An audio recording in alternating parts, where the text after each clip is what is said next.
Halo teman-teman, kali ini kita akan membahas hal tentang sesuatu yang sering muncul dalam dunia bisnis, dunia investasi, yaitu ketur.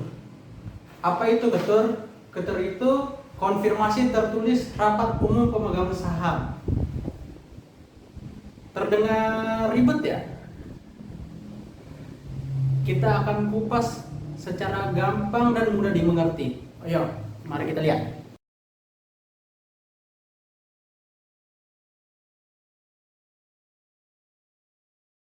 Sebelum kita masuk ke ketur, kita harus ngerti dulu apa itu RUPS alias Rapat Umum Pemegang Saham. Adalah momen penting bagi para investor atau pemegang saham untuk ambil keputusan besar. Misalnya mau bagi dividen, ganti direksi, atau ambil langkah strategis perusahaan. Jadi RUPS itu kayak parlemennya perusahaan, tempat suara pemegang saham didengar.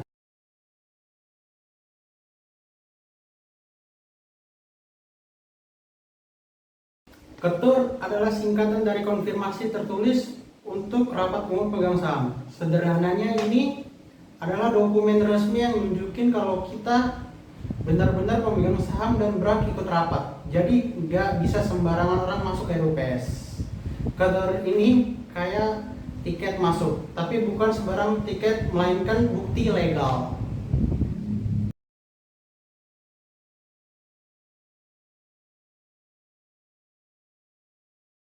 Bayangin kalau nggak ada ketur, bisa aja orang ngaku-ngaku pemegang saham, padahal bukan. Kalau mereka ikut voting, keputusan rapat bisa kacau dan nggak sah. Ketur memastikan yang hadir memang punya saham, punya hak suara, dan keputusan yang diambil secara hukum. Jadi ketur ini menjaga integritas rapat biar semua berjalan tertib dan transparan.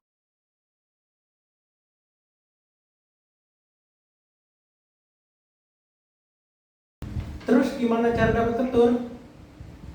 Biasanya pemegang saham harus hubungi bank kustodian atau biro administrasi efek. Mereka yang urus dokumen kepemilikan saham.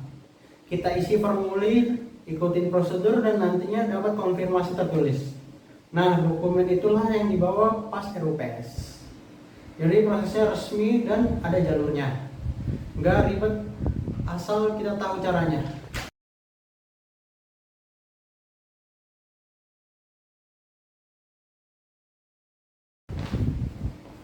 Misalnya kamu punya saham di sebuah perusahaan yang besar.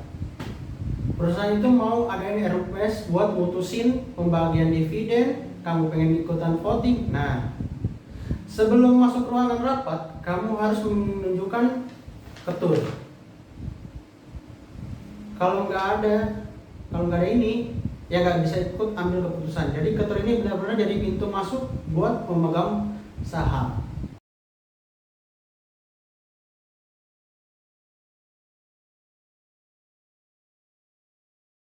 Jadi kesimpulannya, ketur itu penting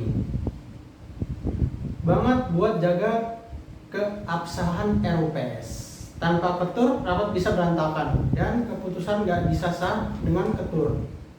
Semua lebih tertib, transparan, dan sesuai aturan. Semoga penjelasan ini bikin kamu lebih ngerti dunia persahaman. Kalau kamu suka konten edukasi yang kayak gini, jangan lupa like, share, dan subscribe biar nggak ketinggalan pembahasan seru lainnya. Sampai jumpa di video selanjutnya. Bye bye.